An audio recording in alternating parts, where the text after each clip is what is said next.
Oh, and I've said to Sarah, like, I find her the most beautiful when she's doing what she loves doing. That's being a mother. Yeah. So making sure that she feels loved. Yeah.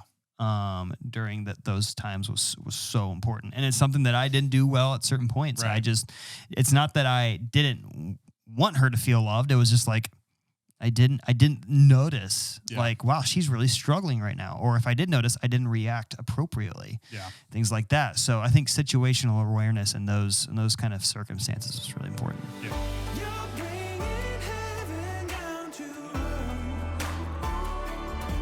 Okay. So starting off, we're going to do a fun one tonight to start off. Josiah came up with it. Yes. Top 3 historical figures who we've been inspired by. Yes. But you can't say Jesus because that's like cheating in Sunday school. Obviously, it's the answer. But come on. Exactly. So go first. Oh, man. Hold up. Are we like, if you steal my person, do I have to say someone different, or can it be the same person? It could be the same person. Okay. I think it could be the same person, and they can still be alive, right? True. Okay. I would say, starting off, one of the most iconic figures in history for me.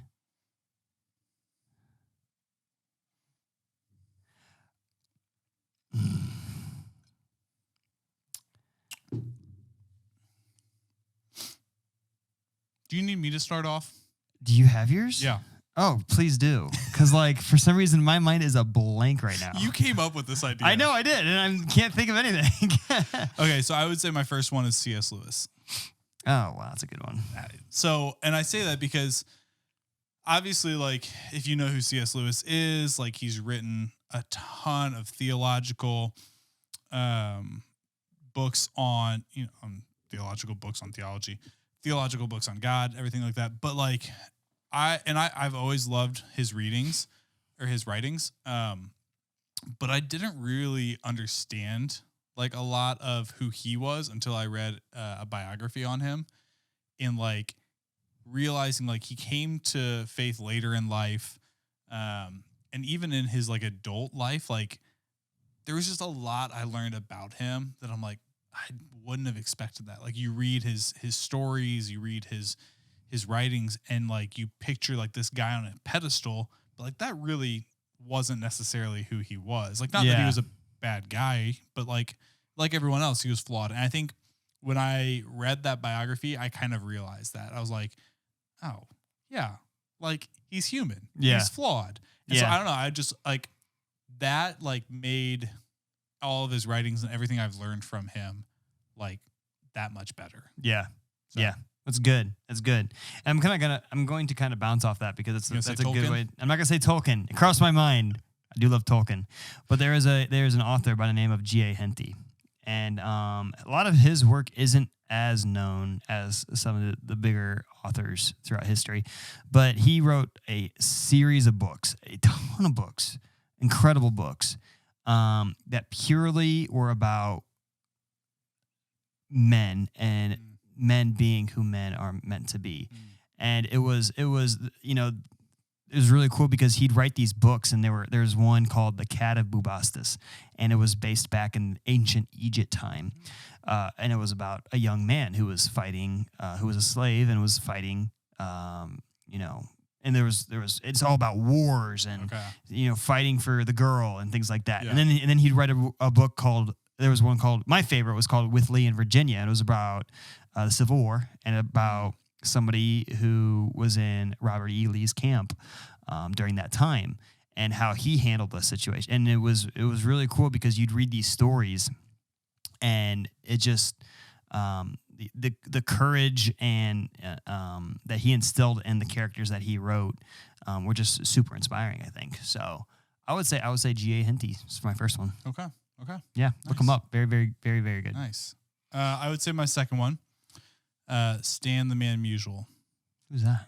Dang, come on, man. Stan Musial? It's the greatest St. Louis Cardinals baseball player of all time. Oh. I mean, at least in my opinion. So Stan Musial played like way back when, like in the 40s, 50s. I don't know exactly years, but like great baseball player. he's not one of those baseball players that like everyone recognizes, right? Like he's not like Babe Ruth, but like outstanding baseball records.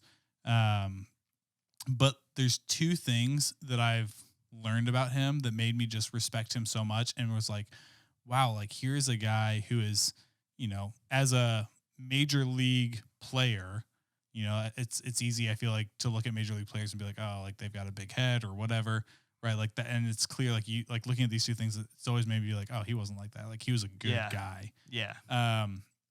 Was one, he took a break from playing baseball, playing major league to fight in World War II. Okay. Which is awesome, yeah. in my opinion. And the second one is there are countless, actually, I guess there's three. There are countless stories of him and his wife out, like being out to dinner and like hearing someone's birthday was happening. And he would like get out his harmonica and start like playing happy birthday. Okay. And he was like just that guy. Yeah. And then like his like autograph is not an autograph that's like worth a lot. I mean, it's probably worth a little bit, but like he signed so many like baseball, so many cards, like things like that. Yeah. Like, it's just, to me, it's like that shows that he was someone who cared about his fans. He cared about his country.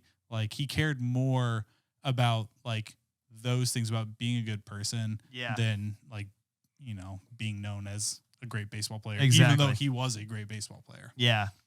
Cardinals, huh? Gotta love it. Cubbies fan. I'm gonna look up this guy's name because I cannot remember him. But I real influential for you, huh? I know, dude. Trust me, he's the best. And there was a movie made after him too. So, and I say this after okay. Desmond Doss. Oh, yes. Doss. Desmond Doss. Oh, yeah. So, movie's called Hacksaw Ridge. Yep.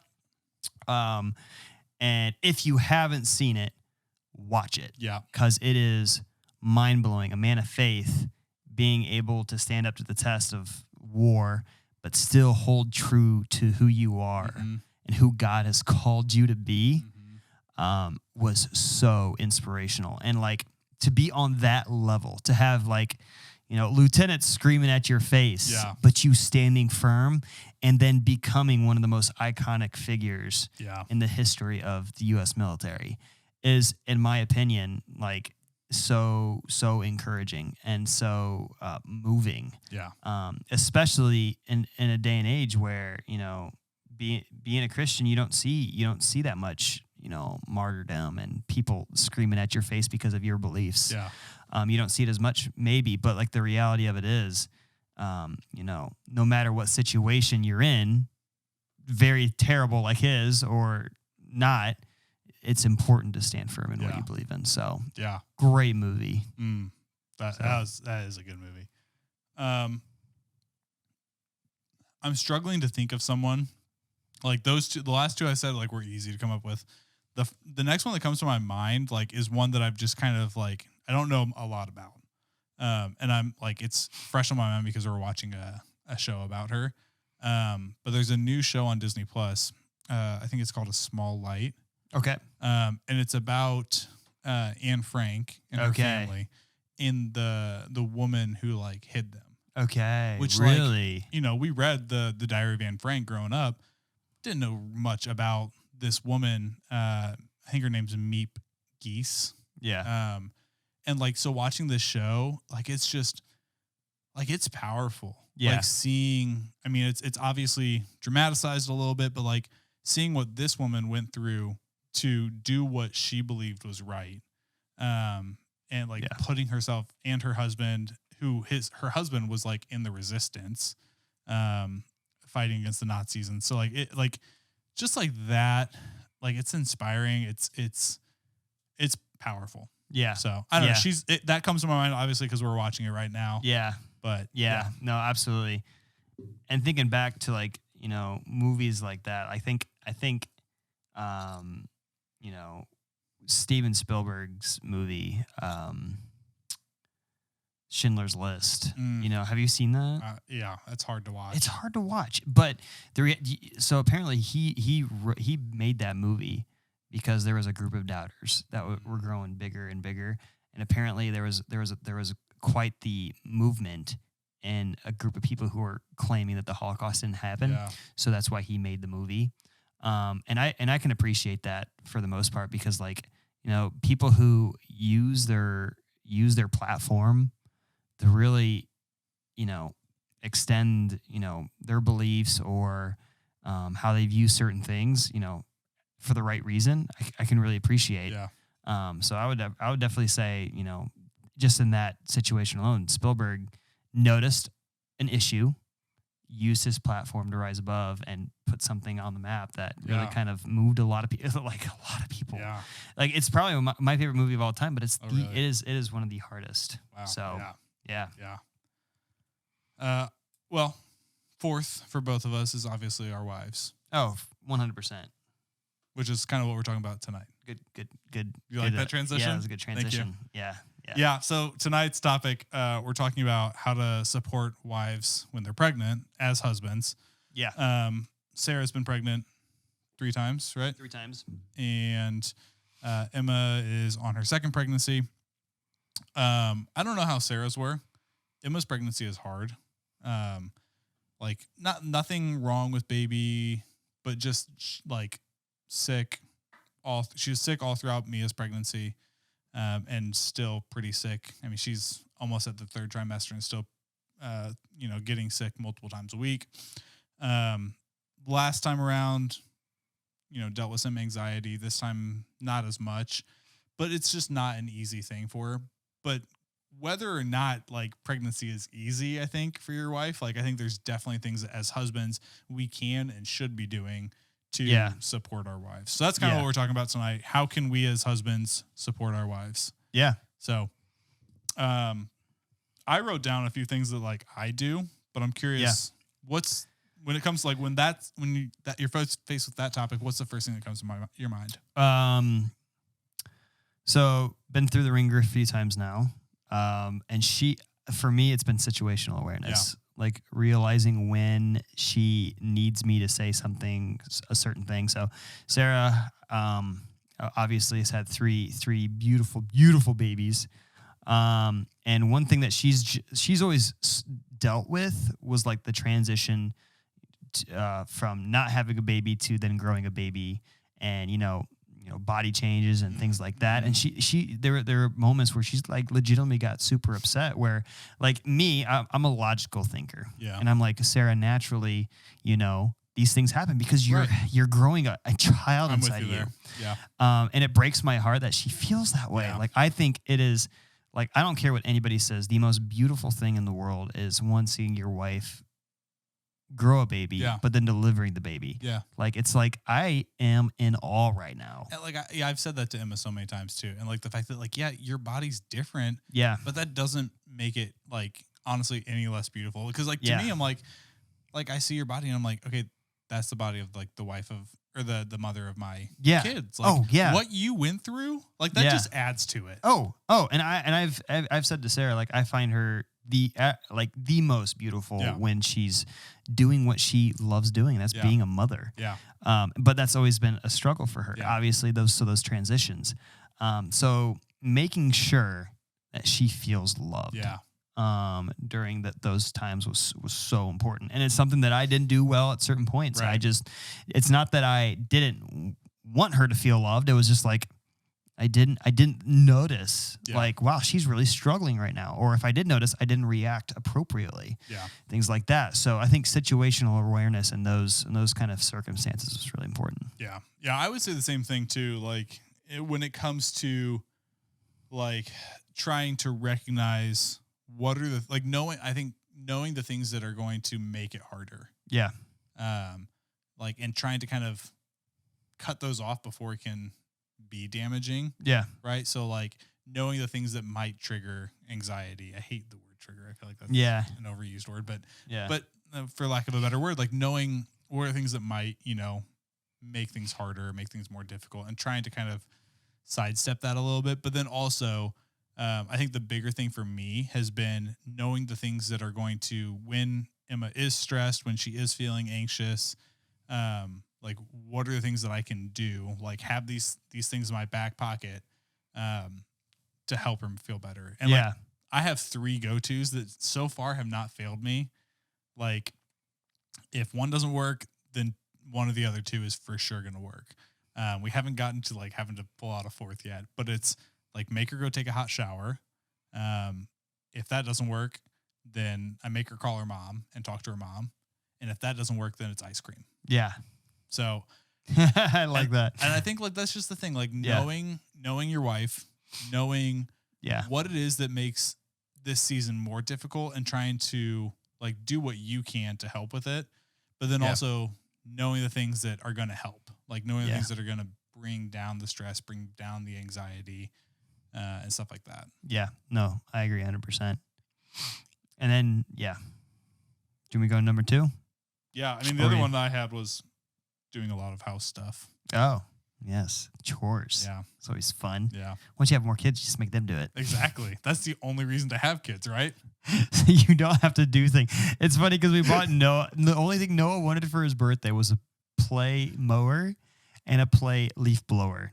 So I'm just like, bro, you're not going to enjoy this. This is going to be a real thing here soon. I loved mowing the yard, but we also had a riding lawnmower, bro. And it was I so mowed fun. 3 acres with a push mow. Actually, it's different. It was miserable. I have a riding lawnmower right now, and I hate it. I want a push mower. Trade you. Do you really want a push mower? Yeah, but my mower is a little crummy. And it's hard. Like it only gets through one gate, and it's a struggle to get through it. That's funny. It's a big deal. That's funny. But yeah, I think that's a big one. Like picking up a lot of chores. Oh yeah. Like, which I think, granted, as husbands, we should be doing chores no matter what. Like Emma and I, we have a set list of stuff that like, she does this, I do that, right? Like I do the dishes, she does the laundry. But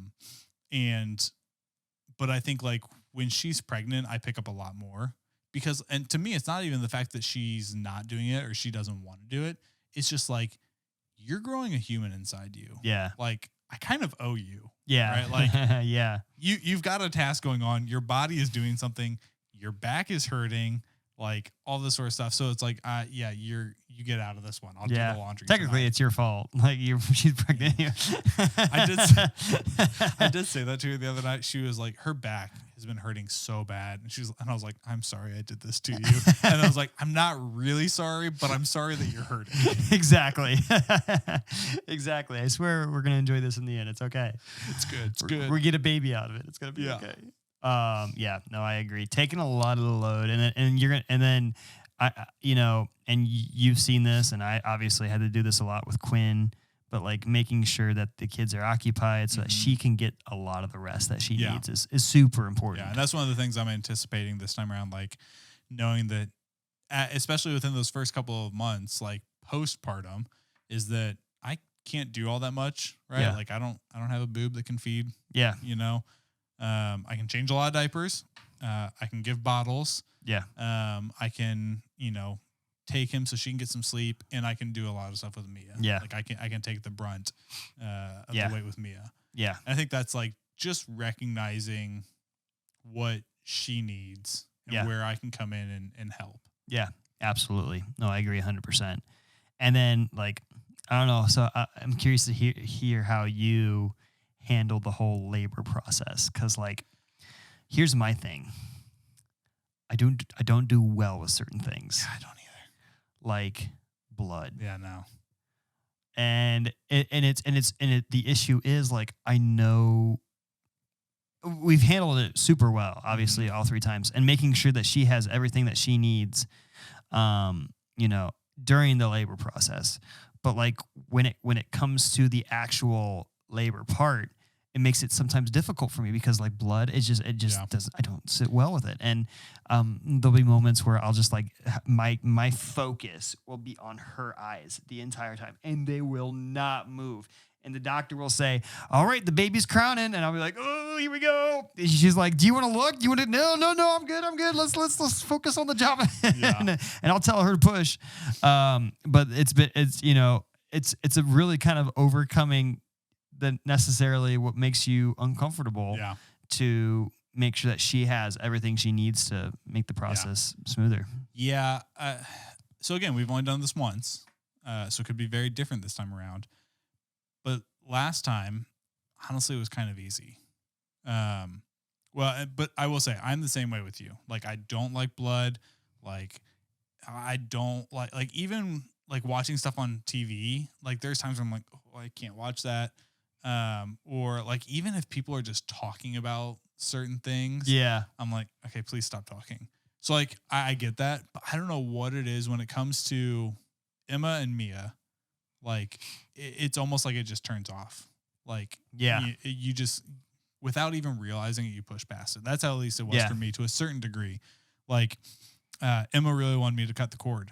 And I was like, I'm not going to lie. Like, I want to, but I don't want to. Like, I want to, you know what I mean? Yeah. But like, I'm like, I don't know if I can. Yeah. And then when the time came, I did. And it wasn't it wasn't as bad as I thought, but it wasn't like, this was awesome. Yeah, like, exactly. Right? And like seeing the placenta, I'm like, okay, I see it.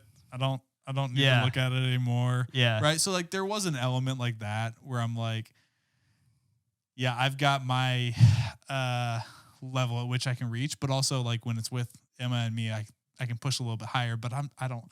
Exactly. You know, now but the rest of it was like pregnancy or her pregnancy, not easy. Her birth process was so easy for her. Really? So it made me not have to do much. Yeah. Like it was just a lot of simple support, right? Like rubbing her back while she was in the shower on the birth ball. Getting her water, like and stuff like that. Really like the hardest I worked was doing counter pressure. And that was only for like 5 minutes because she didn't want it. So like she was like, okay, this isn't actually helping. It's just making it worse. So please stop. I'm like, okay. Yep. If it makes it better, I will stop. But so, I don't know. It was, but I think the biggest thing was just being like that emotional support and like, hey, like you're doing great. Like, which again, she made it easy to be that. But I think too, there was an element for me of like, so if you don't know, Emma works at OBGYN office. They have a birth center attached to their office. So she's been at births. And she's also like told me, like she comes home from births and she's told me like how the midwives react when something's wrong. It's just like they get not quiet, but they get very directive, very serious. They don't like get super like loud or whatever. It's just like, Emma, I need you to do this now. Right. Yeah. And so I was aware of that and I didn't really think anything of it. And when Mia was born, like when she came out, like the midwife, like got very directive with her, got very like, you need to do this now. And that freaked me out. And I didn't hear, and Mia wasn't crying. And so like in that moment, that was when I had to just be like, trust that everything's okay. Like be strong, so to speak. Right. Because like if I was like, I know if Emma looks at me and sees me breaking down, like that's not going to be good. You're 100% right. Yeah. But all worked out. It was fine. She just had her cord wrapped like around whatever. So I think that was the big thing is just being that support and like making sure that when tough stuff happens, like stay strong until you can get to a point where like, okay, you can let go. Absolutely. And noticing like when, especially compared to what they're going through, like make sure to be not when like certain things will happen and you might have an opinion about it, but she's the one who's experiencing it and being extremely open to how she feels. Like, do you not feel like things are going well? Should we go in? If they say yes, you go in. You don't say, I think you're fine. Oh, heck no. Yeah. That would not go over well. Well, you weren't at Eastside when Mia was born, were you? No, you were still in Northside. I think I was still in Northside, yeah. Emma called me. So the day that we had to go to the hospital was the day I was preaching. Really? Yeah. So she called me while I was in the like prayer group 15 minutes before service started saying, the midwife wants me to come in. My blood pressure is too high. And like, I at that moment was like, okay, am I supposed to go up and preach or like skip out of here? And so I was like, what do you want me to do? Do you want me to come home or like, do you want us to wait until after I finish teaching and we can go straight there? And I was ready to do whatever she wanted. Yeah. And she was like, they said you can preach, and then we go straight there. I was like, okay. Okay. And like that sort of stuff being like, yeah, you get to make the decision. you here. make the decision here. Like, Correct. And even like with where we give birth and where she gives birth, I'm going to get in trouble for saying that, and how she gives birth, right? Yeah. Like she works at a place where they do natural birth. And obviously me like learning about it, I'm like, yeah, I like natural birth. Like I see a lot of the reasons behind it. But if you want to go a different way, that's your choice. Yeah. Like if you want to go birth center or hospital, that's your choice. I'll support you whatever way. Like I have my opinion, and I'll tell you what my opinion is. I'll tell you why my opinion is, but you get to make the decision because you're the one bringing a human out of your body. One of the most incredible things. Yeah. And I want to be honest with you, and I'm going to put it out there because, this is where I'm at now, because like I've had to grow a lot. But like if we ever have a fourth kid, I do think I want to deliver it. Like catch it. Yeah. I think that is something I want to be able to experience. I wouldn't be opposed to it. And like maybe when I was younger and dumber and more opinionated, it probably wouldn't have worked out well. But like I've had to calm down a lot, and as a father, and I've learned a lot. Like I wouldn't be opposed to experiencing that. I wouldn't be, as long as I knew what I was doing. Yeah, and as long as she's fine with it. Like I don't know if Emma would actually want me to or not. I think Sarah would be all about it. Yeah. I think Sarah would be. So I mean, I guess I haven't asked her yet. So Sarah, if you're cool with it, might catch her next baby if we have one. You're the pitcher, he's the catcher. Exactly. So, but you never know. Yeah. I could plan on it, and then the day of, like chicken out. You got it, Doc. Yep, I'm good. I'll pass. But that is something that not a lot of dads get to experience. Yeah. So definitely not on the home birth thing, though. Definitely don't agree. think. I think there are ways that it can be done. Yes, exactly. But like there's a part of me, and this is just me personally, because I commend parents who have the ability to do so, but like if something went wrong, it just it freaks me out. It really kind of just freaks me out. Yeah. Because what do I do? Yeah. Look up YouTube. Yeah. Well, and that's why like we originally, like with Mia, were gonna do the birth center, but I didn't have any of that worry. Like if someone had said like, okay, birth center or home birth, I'd be like, I'm not doing a home birth. Like that's where I would have put my foot down. Yeah. Like because to me, I'm like I would worry about the safety of it. Yeah. And again, I know there are ways that can be done safely. Yeah. I've seen people who it's been done safely. Like one of my brothers was a home birth. He's kind of the weird one, but I'm just joking, Seth. I love you. Yeah, you have told me about Seth. He is kind of weird. Yeah, he's a little out there. But no, like there's ways that it can be done. But to me, I'm just like, I don't know. I don't. Yeah. I would struggle if something went wrong. Exactly. And like that had been like the thing we had chosen. Exactly. So yeah.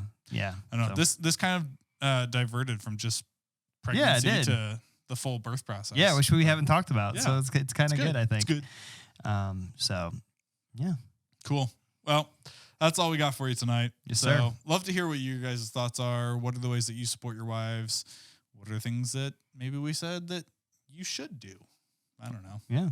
But yeah, absolutely. Like, subscribe, share. We'll catch you guys next time. See ya. Bye.